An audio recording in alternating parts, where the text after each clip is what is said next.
এবারে খেলার খবর। ক্রিকেট অধিনায়ক নন, খেলোয়াড় মেহেদী হাসান মিরাজকে বাংলাদেশ দলের জন্য বেশি প্রয়োজন। মিরাজের জায়গায় বাংলাদেশ ওয়ানডে দলকে নেতৃত্বের দায়িত্ব লিটন দাসের কাছে তুলে দিয়ে এ কথা বলেছেন বিসিবির সভাপতি তামিম ইকবাল। বিসিবির সভা শেষে তামিম জানান 2027 ওয়ানডে বিশ্বকাপ পর্যন্ত লিটন দলকে নেতৃত্ব দেবেন।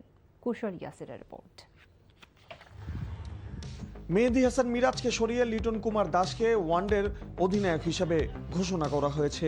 টি-20-র পর ওয়ানডে দলও সামলাবেন লিটন। দুই ফরম্যাটেই তার ডেপুটি হিসেবে থাকবেন তাওহিদ হৃদয়। বিসিবির পরিচালনা পর্ষদের সভার পর সংবাদ সম্মেলনে এই ঘোষণা দেন সভাপতি তামিম ইকবাল।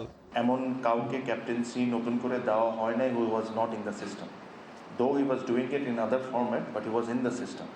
সো এরকম না যে নতুন করে একটা মানুষকে নিয়ে এসে দিয়ে দেওয়া হলো যে যার জন্য কঠিন হয়ে যাবে এক বছরে টিম সাজানো। যে ব্যক্তিকে দেওয়া হয়েছে সে অলরেডি একটা টিমকে হ্যান্ডেল করছে and he is doing it quite well. মিরাজকে নেতৃত্বে না রাখার পেছনে অধিনায়ক হিসেবে তার সাম্প্রতিক পারফরমেন্সে কোনো ভূমিকা নেই জানিয়ে তামিম বলেন, খেলোয়াড় মিরাজই দলের বেশি দরকার। Miraz was an exceptionally successful captain. আপনি যদি লাস্ট 5টা সিরিজ যদি দেখেন, 4টা সিরিজ সে জিতেছে, he has done well. But I have always believed Miraz as a cricketer for Bangladesh is more important than anything. 2026 সালে নাজমুল হোসেন শান্তকে সরিয়ে ওয়ানডে দলের অধিনায়ক করা হয় মিরাজকে। তার তত্ত্বাবধানে 24 ম্যাচে জয় আসে, 10টিতে 13টিতে হার আর 1টি ম্যাচ পরিত্যক্ত হয়।